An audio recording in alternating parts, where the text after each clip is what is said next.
Welcome to 10 Seconds to Air. I'm Alita Guillen.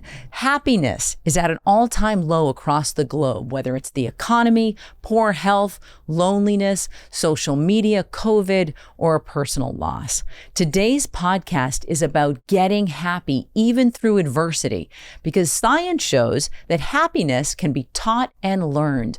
My guest today is Karen Guggenheim. She is the co-founder of the World Happiness Summit, a place where experts bring the latest science in well-being and happiness to the public. Karen knows firsthand how to transform grief and struggle into growth and eventually into happiness. She lost her husband tragically and was faced with the choice of how to live life after trauma. She joins me now to talk about PTG, post-traumatic growth, and how we can all get just a little bit happier, one choice at a time. Stand by. We're going live. We're going live. 10, 9, going live. 7, 6, 5, going live. 4, 3, 2, 1. Welcome, Karen. Thank you for joining me. Thank you, Alita. It's an honor to be here with you today. And thank you for the invitation and allowing me the platform to share my message. I love it. Anytime you want to talk about happiness, I mean, who doesn't want more happiness, really?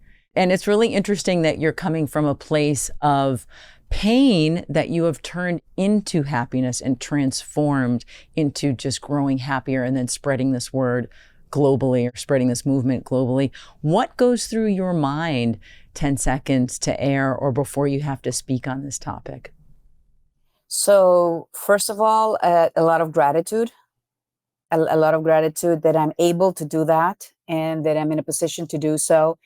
And I also channel a lot of love and hope that this message can reach people and multiply, in that happiness is teachable and learnable if we have the correct definition of what we mean by happiness. So that's what goes on. And how can I say this message in a way that resonates to this particular audience and infuse it with knowledge and with purpose? Well, let's start by defining happiness then. Let's kick it off there. Absolutely. So when we talk about happiness, it's really, in the academic sense, subjective well-being, but that's kind of like a term that doesn't have an emotive component into really understanding what it is from the vernacular. You know, you're a communicator. My background was in communications before this. And so words matter, right? And so subjective well-being is not a very personal term. So we use the umbrella term happiness. And looking at happiness from an angle that has a cognitive element and an emotional element. So the emotional is that it feels good. We know that happiness feels good. Mm-hmm. And then the cognitive element has to do with the part that I really love, because it's the part that you can really do something about, right? So you can't really will yourself to be happy. And it's important to note that we're talking about being happier. There's no constant state of happiness or being happy. That's not how we're made, and that's not how life is made. So you mentioned in the introduction, life happens. And so it's about how do we use the cognitive part of happiness, where we can engage in pro-social behaviors, we can engage in working on our relationships, on our physical health, on our finance, on our career, finding purpose, being mindful, living in the present. Those are the parts of happiness that are the ones that we have a choice on, that we can work on. And eventually, by practicing those, you have more moments of positive emotion and a happier life. Okay, so it's not possible to be happy all the time. That's really, okay. That takes the pressure off a little bit. Absolutely. Let's get to the building blocks of happiness. So the foundation of happiness and how you can build it. We all know that feeling of joy when you're doing something that makes you happy, but then there are also those moments where maybe you're having a bad day, or sometimes I just wake up in the morning and I'm thinking about something that, you know, needs to be fixed, that I'm not happy about, and then I just go down, as my husband says, that's the rabbit hole. So get to the building blocks of how we can do something about those moments where maybe we're not happy. Like if you're faced with grief or you're faced with something, about pulling yourself up. So, I've been in this a while. So I've taken these amazing experts that I've had the opportunity to meet and learn from, and all the books that I've read. And we've come up with the ACE model of well-being. So it's about awareness, connection, and experience. Okay, ACE, ACE. A-C-E, awareness. Yes. Connection and experience. So the very first thing you need is awareness, whether you're happy or you're unhappy. Now, it's very important for me to say here, we're not talking about clinical depression, okay, or pathology, or people that need to go to therapy. This is one, this has helped people in that state, and we've had testimonials about that. But what I'm talking about is the bumps of life that we all have, and so forth. So the very first thing that I believe is very helpful is an awareness, and an awareness of our biology. For example, you talked about the rabbit hole. Our brain has a tendency to ruminate. Now, in the past, it's very helpful because guess what? We don't need happiness for survival, but we need to address negativity and unhappiness to survive. So we're primed to look for that. Okay, I feel better already. Yes, we're primed for it, So, for example, like something like really nice happens to you today. Maybe you mentioned, maybe you don't, but like somebody cut you off, or you had a nasty text, and you're going to call everybody and amplify it, right? So, oh no. And remember that reality is based on perception. So all of a sudden, maybe there was one thing that happened in 10 amazing other things, but you're going to hone in on that. You're going to talk about that. Your language, your thoughts are going to be entertained there.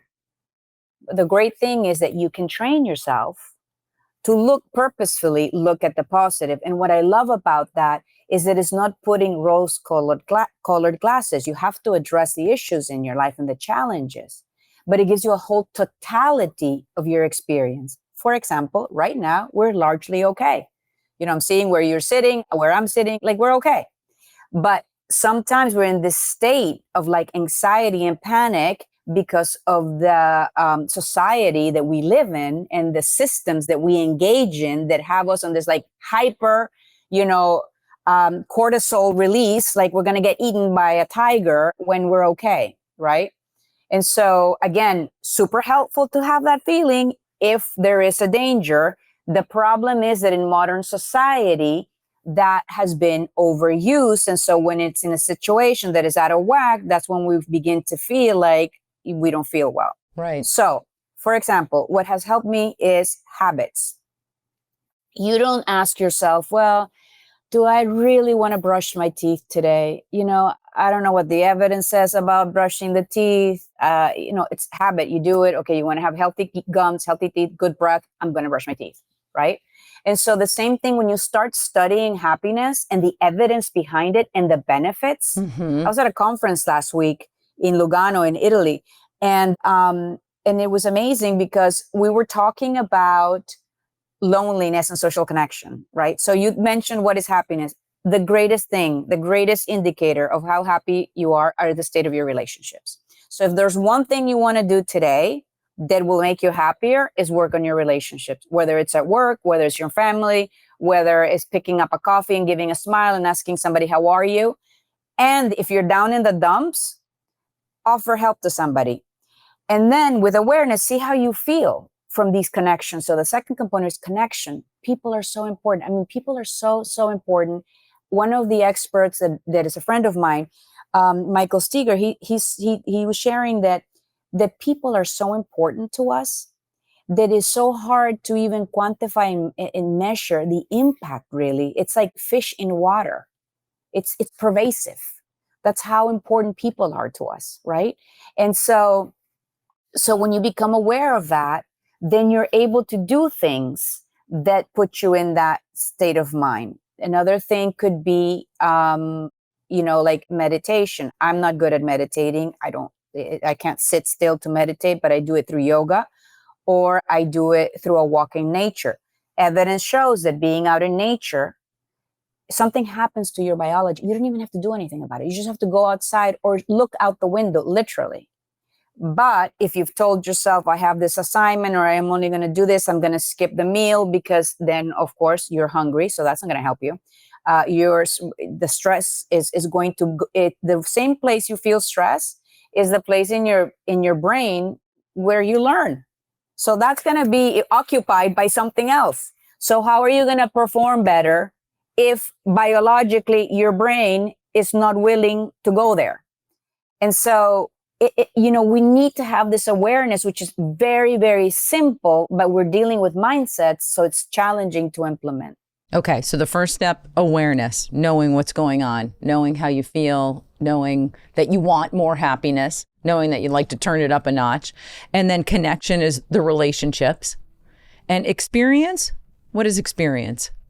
One more thing, the connection is also with the physical environment. So that understanding that, if the environment is not well, that's going to impact you, right? So whether it's a natural environment or a system, like toxic workplaces are not going to be, going to be conducive to your well-being. And then experience, a lot of people have what I call libraries in their brain. They have a lot of knowledge. But if you don't practice it and you don't experience it, it's like if I tell you about a restaurant and all the great food and all the wonderful things, but you have to eat it to understand, what steak tastes like, what salmon tastes like, what a potato tastes like, a banana. So the experience is so, so important, because then you align the concept with the feeling or the emotion. And now about feelings again, awareness, they're data points. That's it. Right. Stop judging, like, is it good or is it bad? Or da, da, da. It's, okay, I'm feeling sad. And from Susan David, we know that beautiful, beautiful, beautiful little words, instead of I am sad, I'm feeling sad. Just saying that, again, words matter. You have distance. It's not your I am. Your I am is I'm a mother, I'm a friend, I'm a wife, I'm an innovator, I'm an artist. It's not I am sad, I'm feeling sad. Because that way you allow the possibility that you can be happy later. And so I think those things are really important. Yeah. And to do things habitually, that you don't wait to want to do them. So I'm like, what does that mean? That means don't wait to be happy to be happy. Go get it. Okay. And we talked about, a little bit about, my experience before, the passing of my husband. I was like, waiting for happiness it was external. I didn't understand. I didn't feel, I didn't experience that I had something to do in my happiness. It was always like, if something else is happening, if, an external reward, whether it's from work or attention from my husband or a trip or something like that. But it was after I went to look for it that I found out that it's not a looking outside, it's a looking within. So hold there for just 1 second, because you're talking about awareness. So you're having the awareness, you're talking about connections and experience.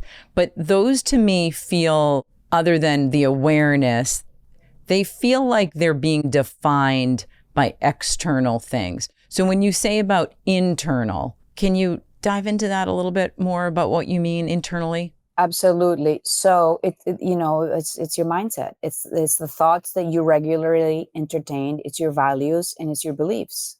So it's the narrative you tell yourself about yourself. For example, when my husband died, 2 days after he died, I was like, okay, I'm done. I'm, done to life. I've been married half my life. He was my best friend. He was amazing and very nice, everyone. But, that's it. And I remembered I had children. So I had to live. And in that moment, I didn't know about the science of happiness or anything like that. But intuitively, I said, okay, I choose happiness. I don't know where that's going to be. And again, I thought I had to go and find it, right? Because that's what we've been told.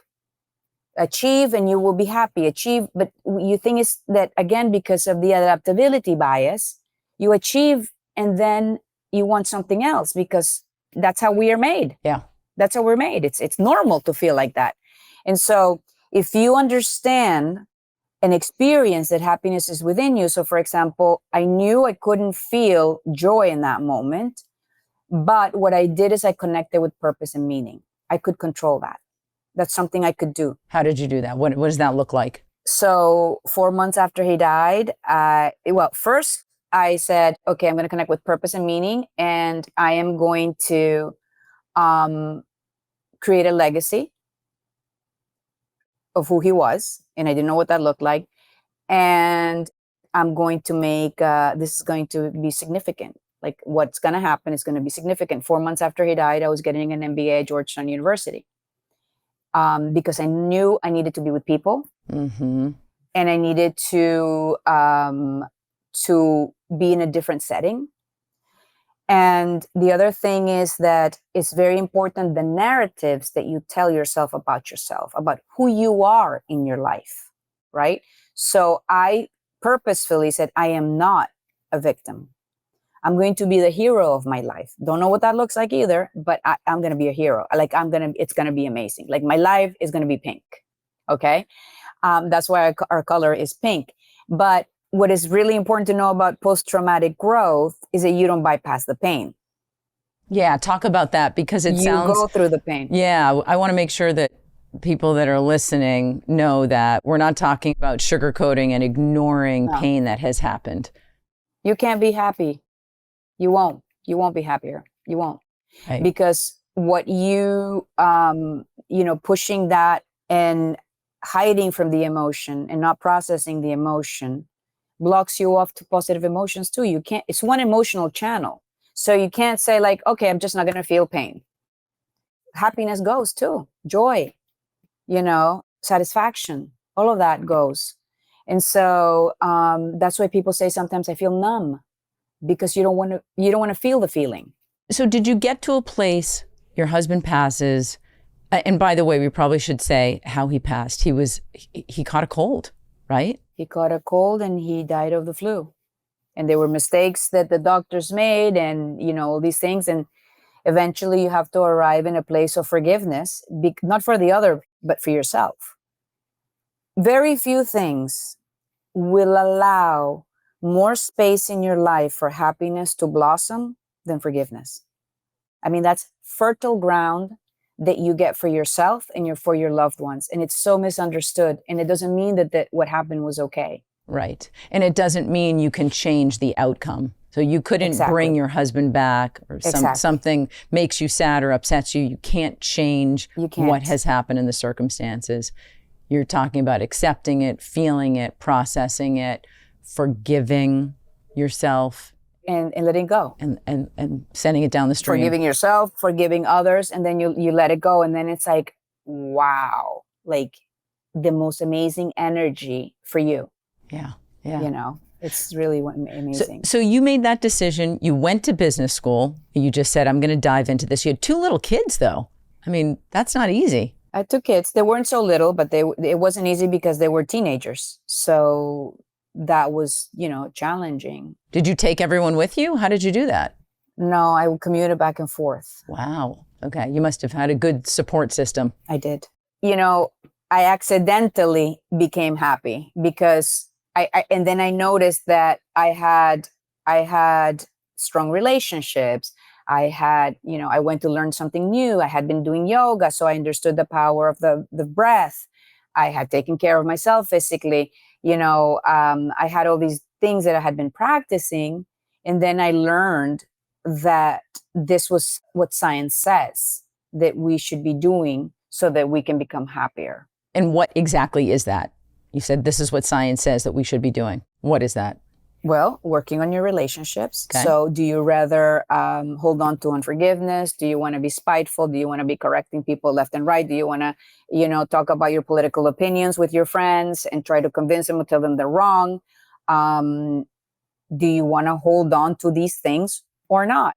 Mm-hmm. And so for me, part of the post-traumatic growth, there's 5 elements. One of the elements is that it's so fascinating because I didn't know about it until later, but I did notice these things inside me that it gives you a new appreciation for life, right? And so for me, after I was able to survive this, and it was so painful, I can't tell you how painful it was, because as much as the loss is painful for yourself as a mother, to watch pain on your children that you can't do anything about. You can only hold space, and we're used to fixing things, and we're used to, Right. this, and here you can't fix it. Like, your kid has to go through it. Like, your kid has to go through the pain, and so that was very, very painful. That was so painful. I mean, when I was with them, I remember I would be like, okay, you're fine, and and allowing them the space, and then, going into the bathroom and crying, because it's like you feel the impotence of, like, being who you are as a mother. Also, when a spouse dies, your identity, it changes immediately. No longer a wife. And what does that look like? No longer, the mother with the father that, that the children have a father. Right. Right. I'm a widow. What's that? A single mother, like, immediately. Things that you never imagined, right? And so it was very destabilizing. What happens when you experience loss? And by the way, people can experience this after being in a job for many years, and then all of a sudden there's a downsizing, or they're fired, or they don't fit anymore, and all of a sudden your identity is completely different, or a divorce. So there are many ways that we feel loss, and everybody's grief is different.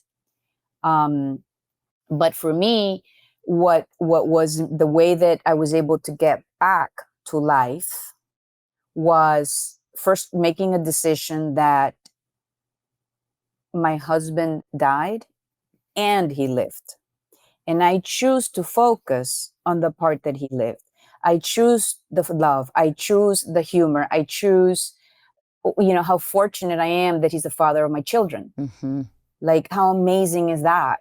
And then I also made a decision that he was so cool and wonderful and so full of life and generous that I didn't want his life to be, oh, well, and then he died, and then the whole family went to crap. And, so I wanted it to be like, okay, he died. That's something that occurred. But, like, this person was so amazing that was able that we're able to live the spirit of who he was in the work that I do today.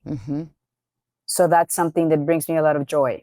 And that is an incredible awareness, though, because you made those choices intellectually and decided that you wanted to do that, and kind of rewrote your script, or said, this is what I want my script to be. And then you set out to follow it. So it wasn't like you said, I'm not going to feel pain anymore, but I'm not going to, I guess, sit in my pain.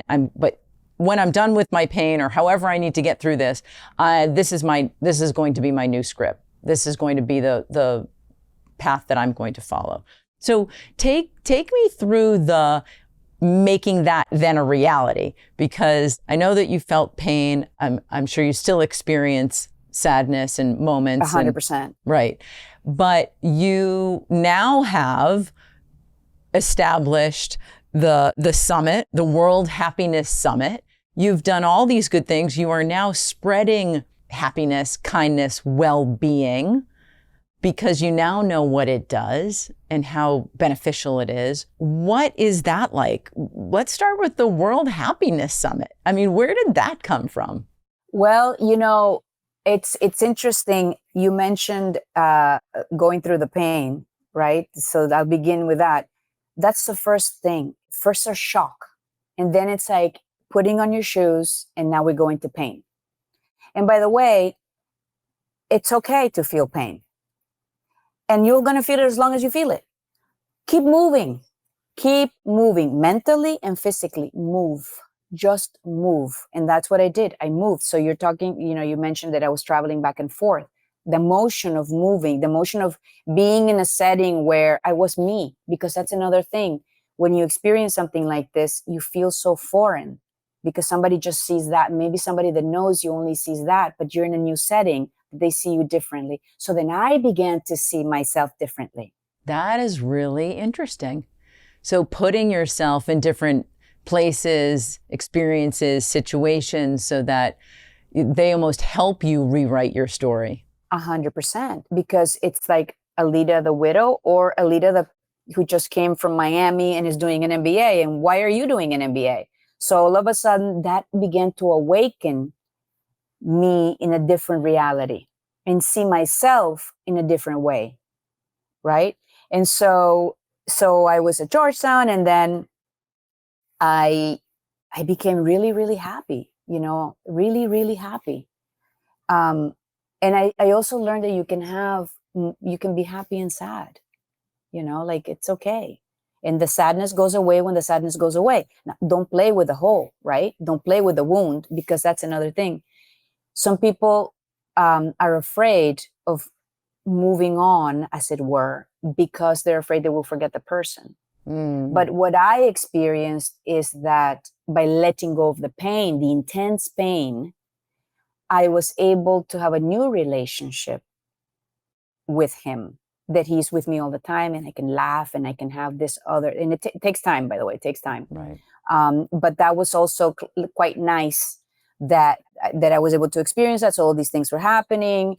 And when I graduated, I had a great job on paper, but there was no purpose and meaning. I was like, oh my God, I didn't survive the death of my husband to just do this. And it was very good. And I was going to,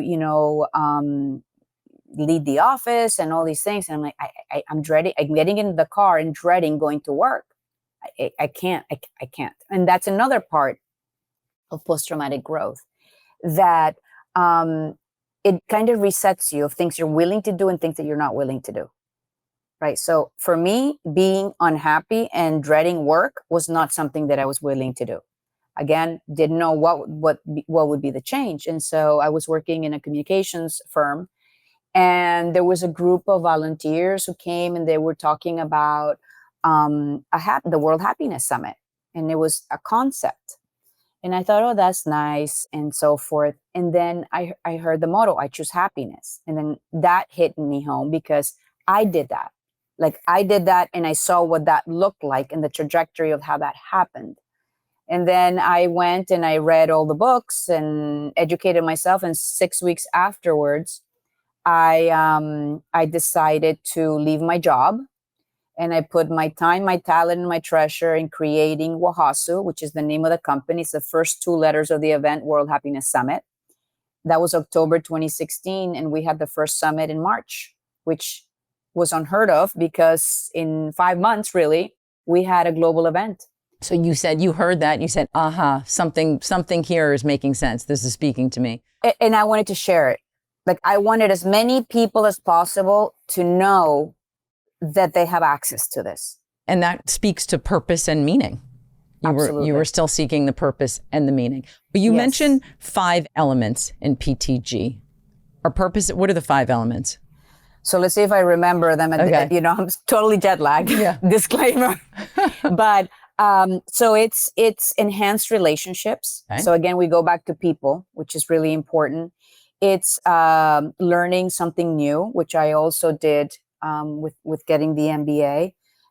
It's having a renewed sense of spirituality, and that doesn't necessarily mean religion. It could be a framework. It could be the way that you see nature, or the way that something greater than yourself looks like. Also, you have a higher sensitivity for people who have experienced pain. And so, to the level that I do this work, like I want no one to feel pain. Of course, I can't do anything about that. And we all feel pain, but I want as many people as possible to know about this science. And the 5th one, I am drawing a blank. Okay. So let me ask you this. Where does meaning and purpose fall in? And why is that so important? So it ties in with the renewed sense of spirituality, right? So in the framework of your life. And so for me, that's where I really connected with service, and and the purpose bit and meaning. Like meaning is super cool. I did my TED talk about meaning and how that's the bridge to happiness, because that's really what happened with me. And meaning has three components. It's about significance, coherence, and purpose. And so significance is about, life has to matter, and then coherence is life has to make sense, and then purpose is is the motion, is the movement, is the most visible part of meaning, and that's the goal part. But so all of that is intertwined throughout the post-traumatic growth, because it's, you talk about meaning as well. So sensitivity for people who have had loss or a enhanced relationship with people. So that's also, about significance. Usually significance is about people and concepts that really matter to you. So the World Happiness Summit, what does that look like?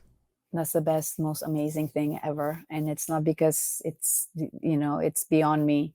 It began as an event and now it's a global movement. I'm still dumbfounded that you can go to this, over 2 days and have a transformational experience and come out a completely different person after it. And I don't know how that happens, but it happens. We gather the world's leading experts in the science of well-being and happiness, and the practitioners. So, and they're very charismatic, because it's very important that they can communicate their work. Otherwise, people, if it's too scientific, although the work is based on science, if the talk is too scientific, then it's a very difficult thing to connect. So it's all narrative based with science as the backing. And then we have the practitioners who implement it in work or in education and in the community. So you also you work with a coach throughout the experience, so that you're able to group together in tribes, and so that you get people, they're still friends from the very first summit in 2017. And the idea is, how can you create community and optimize the learning? And there is learning as an individual, for relationships, for education, workplaces. And then we also do a fair bit about efforts to bring this into policy change. So we launched our World Wellbeing Policy Forum at the London School of Economics this March. And it is about getting this into policy, so that we can shift the dialogue away from only having GDP or the growth of a company be the only metric, but how do we bring everything together from an environmental point of view, human sustainability, workplace well-being, the environment, education. We know that the children are struggling. We're having our next summit in Miami in March, and I make a little joke, like we had to interrupt the world tour to come back to the United States, because the US fell out of the top 20 in the World Happiness Report for the first time since they've done the rating. And unfortunately, our youth under 30 ranks number 62 in the world. And we're the most developed country, so clearly it's not just growth. There's something that is there, and that is human, that needs to be addressed, and we can do that together now. Wow, number 62. Our kids. Yeah. And that's the future. We fell out of the top 20 because of the youth. And so where are you starting with that? And what can the rest of us do? People's happiness is their own responsibility. And systems have a responsibility not to be obstacles to that happiness. So schools, workplaces, communities, government should not block people's, be obstacles of people's choices towards well-being. And so for kids, through our nonprofit, we are beginning a pilot program to train school principals, because it's very important to do this on a top-down and a bottom-up approach. So, for example, the summit is so we can educate people and let them know, why it's important. We have the Como Wellbeing Manifesto, which we launched in Lake Como last year. written by Professor Lord Layard out of London School of Economics, and that looks at and it makes a case for happiness for the individual, for schools, or for education, businesses, and government. And so, but I am a firm believer that we need buy-in from top down. Because it's not fair. Can you imagine if you're doing, as an employee or a kid, you're doing all the right things, as it were, and then you get into an environment that's toxic? It's very hard. So it's a responsibility that I think should be shared. Mm-hmm. Well, I love that. Wow. It's sad to think that the kids are number 62 when there's so much that the U.S. offers. Who's number one? Lithuania. Wow. Okay. The World Happiness Report is really interesting because people are just tied to like the ranking, but then you go into it and look at like why. Why is that? Well, there's different point of views on that, and now launching more research to see specifically why. But there is a sense of hope because those countries have experienced more freedom. Mm-hmm. In the last few decades, and so there is that sense of opportunity. But in our own country, if you saw last week the Surgeon General of the United States, who was with us in London, he spoke at the summit. There's a great interview with him on our YouTube channel, and he was also at the Policy Forum. He was talking about how giving kids a phone and access to social media without any control whatsoever, he equated that to driving a car without a seatbelt or red lights. So, and we tend to be a country of a lot of excess, if we're honest. So we want everything, we want it now, and we want a lot of it, right? And I think that we also are not having the correct conversations as to what truly matters. So for me, if our kids, the suicide rate of youth has gone up like incredible in our country. So I think it's something that we should be talking about, and how can we fix it, and not politicize it, like, to take it outside of that and getting people together of different points of view and seeing how we can fix that in a holistic way, and understand also that well-being or happiness in children or in anyone doesn't mean laziness. As a matter of fact, think about it yourself. If you're depressed, you don't want to do anything. You want to stay in bed.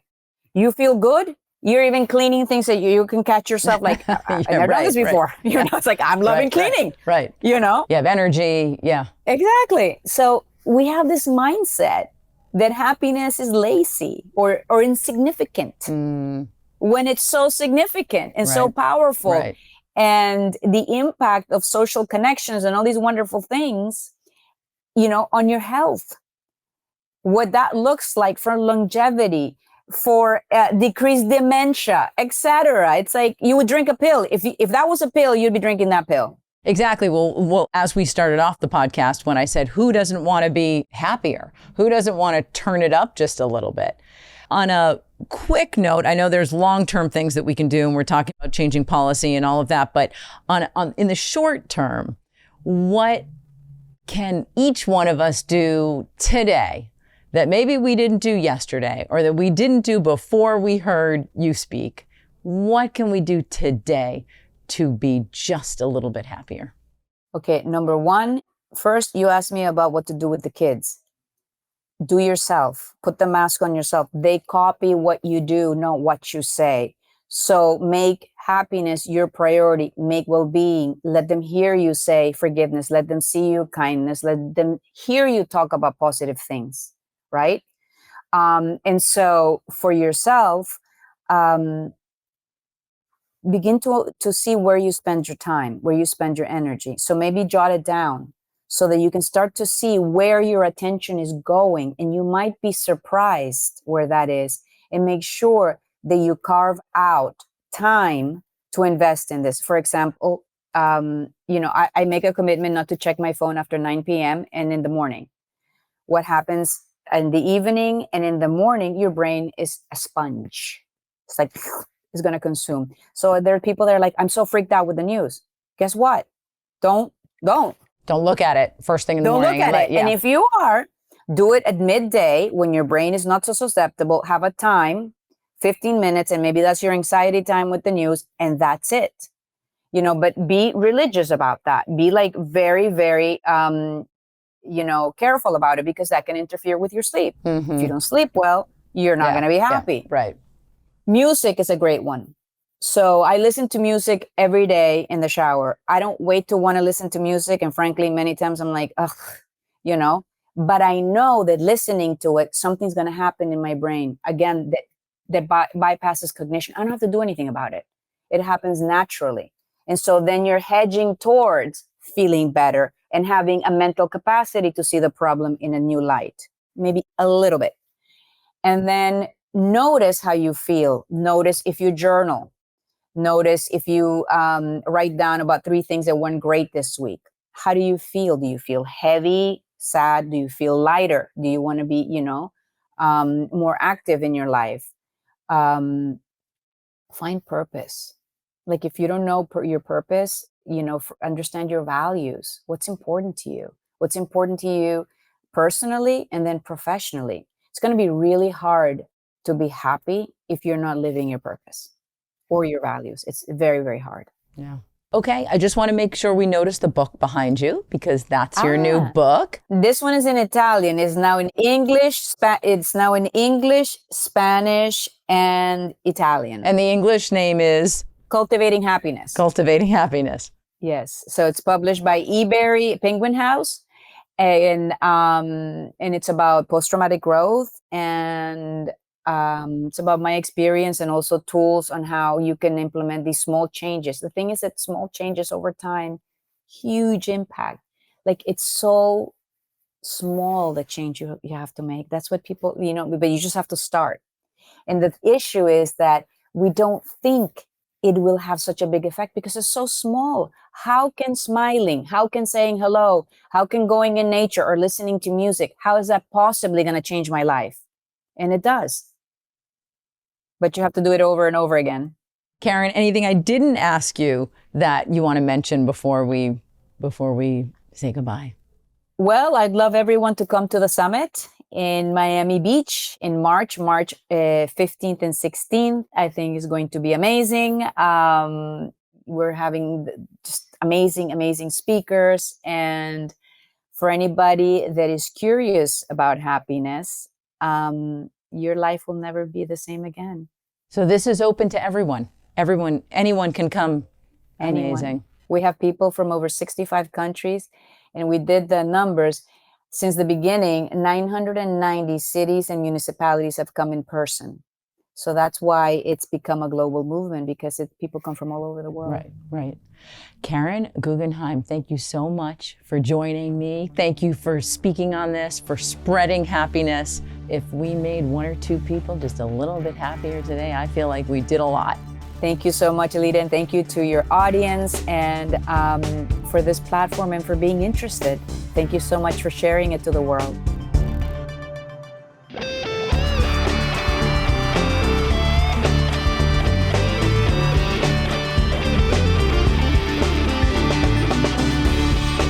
This podcast is for information only. It is in no way medical advice. As always, consult your doctor for medical advice.